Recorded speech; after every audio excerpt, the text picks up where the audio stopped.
blue waves striking against the green wall of tropical forests. That was the picture of Kerala's coastline a couple of centuries ago.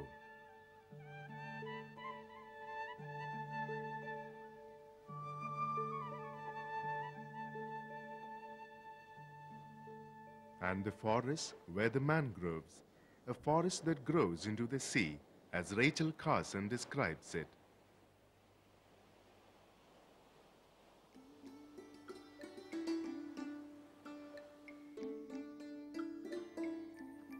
Estuaries are literally river mouths opening out to the sea. Estuarine deltas are the permanent grounds for continuous tidal activities, for the high tide and the low tide.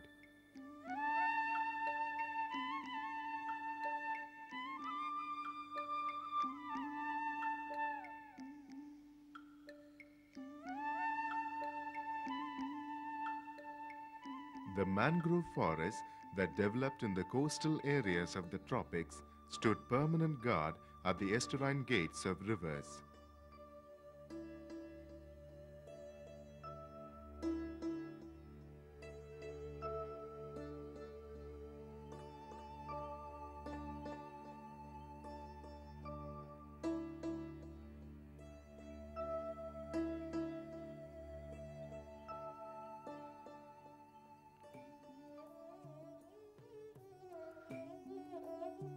Intertidal zones are areas where the life cycles of countless organisms take place constantly with the daily high tide and the low tide. The saline seawater and the fresh river water full of living organisms mix together and circulate in these zones. This is made possible by the presence of the mangrove forests.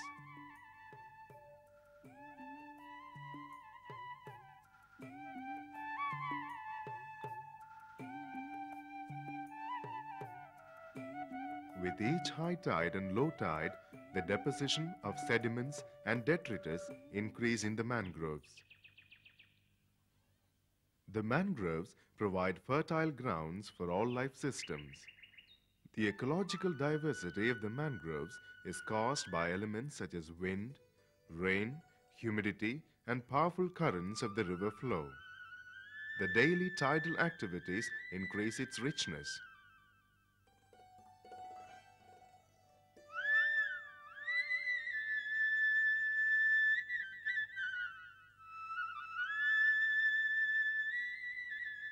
The decomposing plant material release the minerals and the other organic substances. Organic activities in continuation of this process multiply through the action of the microorganisms.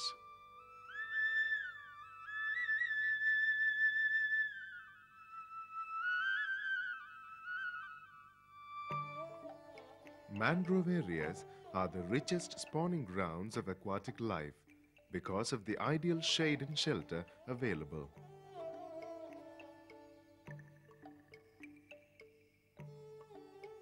Not only sea fish, but even freshwater fish from higher altitudes cannot but come down here following the dictates of their instincts, fulfilling their primal needs.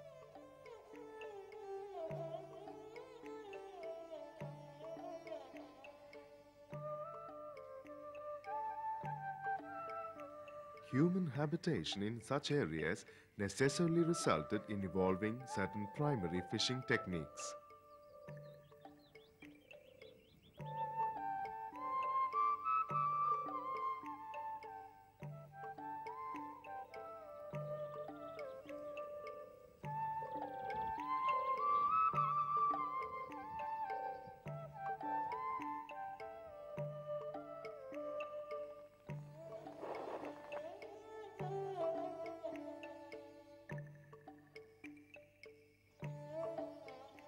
Shrimp trapping or chemmeen ketta is one of the traditional forms of fishing. This practice was developed making use of the tidal flow at particular times.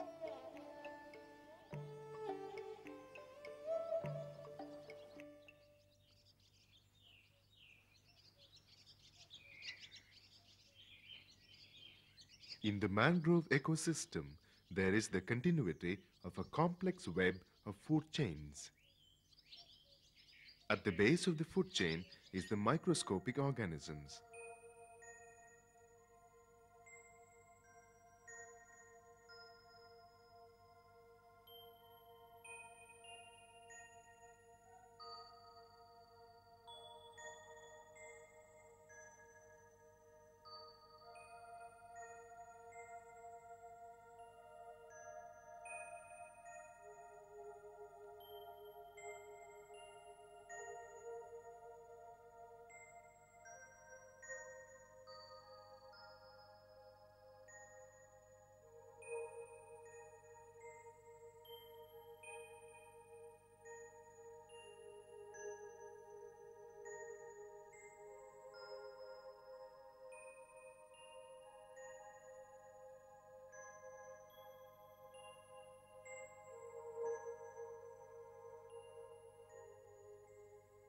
Then, feeding on them, fish and other fauna.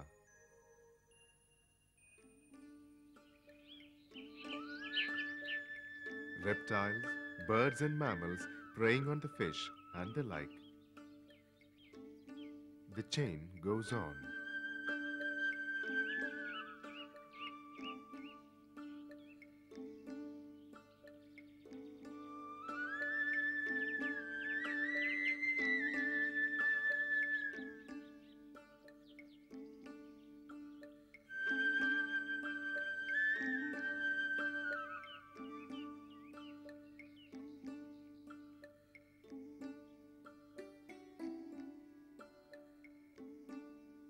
The dense, sturdy vegetation of the mangrove forest protects this complex habitat.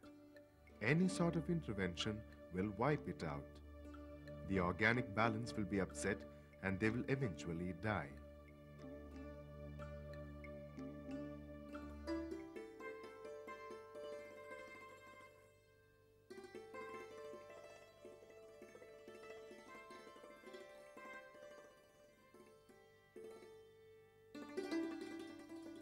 The impenetrable walls of the mangrove plants form a fortress, breaking the wild winds and checking the destructive violence of the monsoons. Even for the famous armadas of history, mangroves formed an initial barrier.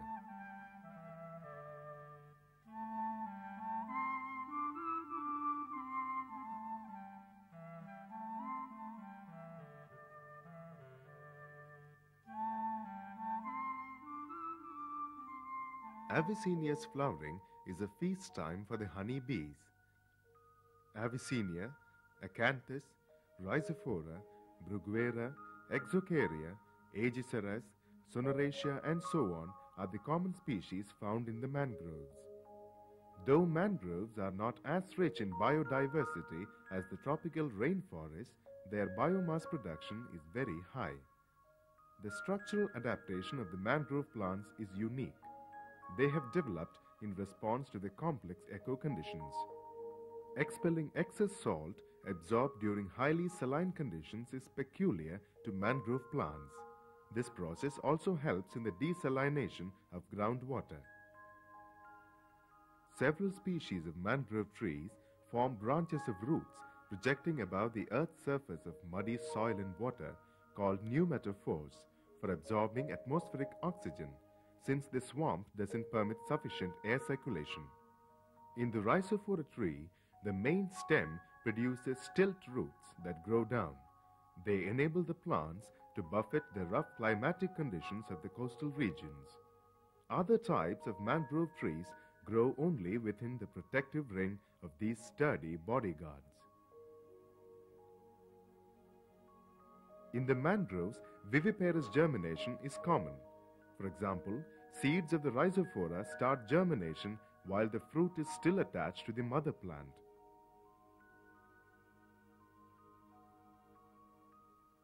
As soon as they fall in the swamp, they start growing quickly.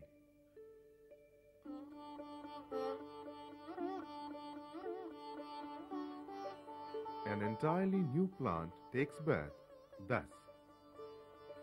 The seeds of the other species reach the coves provided by the Rhizophora's stilt roots. Gradually, a mangrove system takes shape in that region. The human community living around a mangrove area cannot but depend on it to a great extent.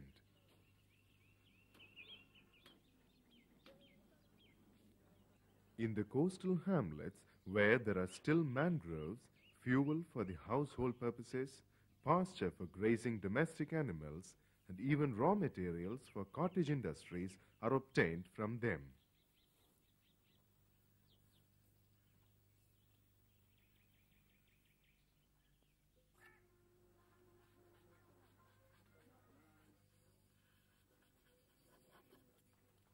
But the needs of the ever-expanding modern society is not comparable with the humble needs of a village.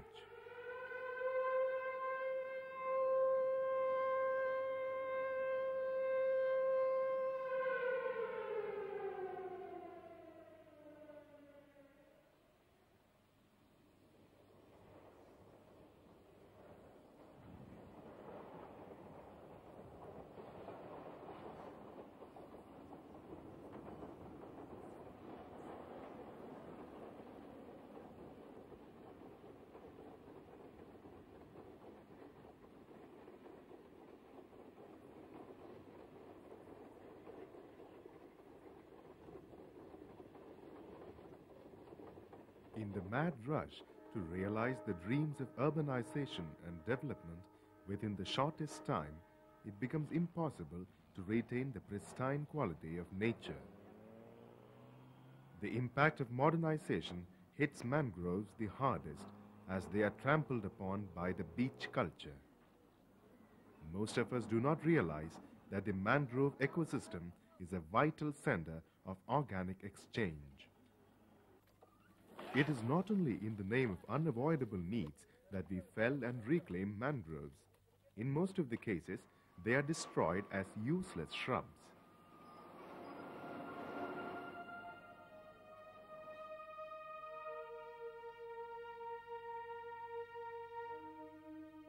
The roads built across estuarine deltas will block the flow of water between the tides and break the reproduction cycles of aquatic life.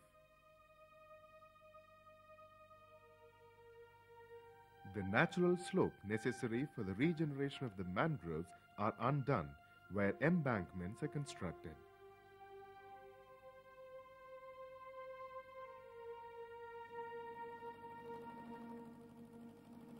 One of the most destructive phases of the explosive industrialization of the 90s is shrimp culture. This global enterprise, which brings in profits to the tune of crores into the pockets of big-time entrepreneurs, kills off the entire coastal ecosystems of the tropical countries. Shrimp culture consists in monoculture of shrimp in specially prepared tanks containing water with a specific salinity. Into this water, seedlings of shrimp developed in special hatcheries are introduced. Then, only these seedlings are allowed to grow. All other organisms are wiped out. After a few years of exploitation, when the yield dwindles, the entrepreneurs go off in search of new pastures, leaving behind them the graveyards of mangrove ecosystems.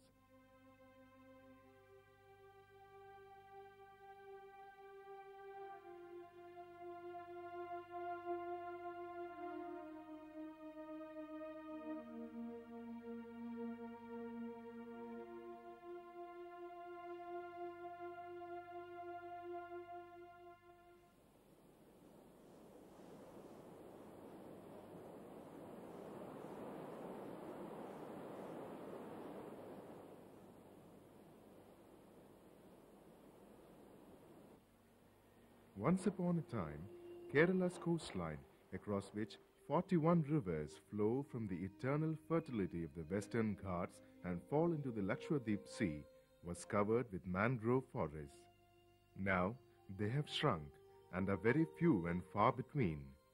Whatever remains is also under threat of being wiped out entirely.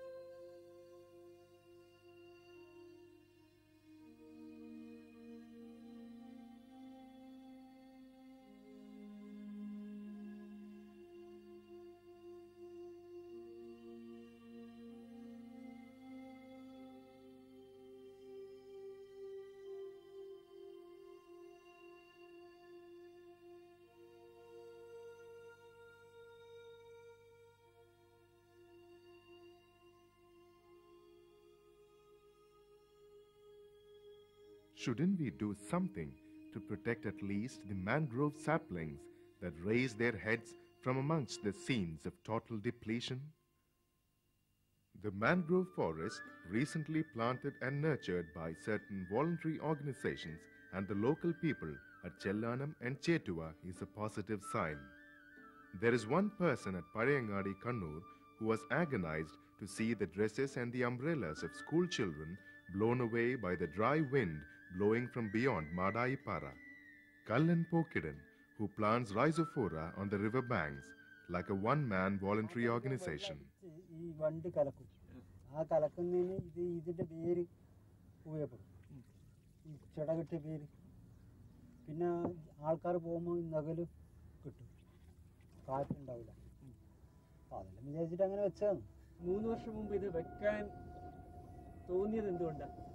തോന്നിയത് തന്നെ ഈ ജനങ്ങൾക്ക് ബുദ്ധിമുട്ടും ഈ വണ്ടിന് കച്ചറിയും ഉണ്ടാവണ്ട എന്നുള്ള അഭിപ്രായത്തിൽ ആദ്യം കുറച്ച് വെച്ചു, പിന്നെ അത് നല്ല രസം കണ്ടു, പിന്നെ അങ്ങനെ വെച്ചുകൊണ്ടിരുന്നു, പിന്നെ അത് കൂടുതലായി,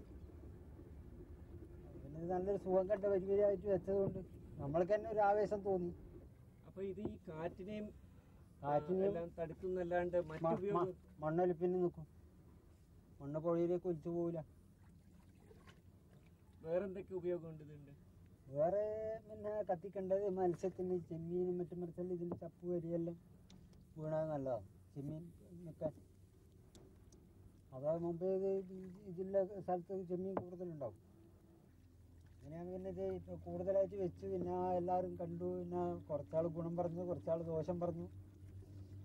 നമ്മളതൊരു പ്രതിഫലമോ അല്ലെങ്കിൽ മറ്റുള്ളവർ പറഞ്ഞിട്ടോ അല്ലെങ്കിൽ ഒരു വേറൊരു മുതൽക്കൂട്ടം ആശിച്ചിട്ടോ ഒന്നും വെച്ചല്ല.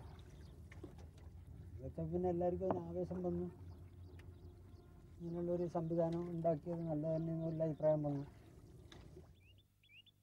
We may not be able to revive the greenery that had spread all along the coastal plains once upon a time, but still there are some green islands, and some forms of life do go on around them.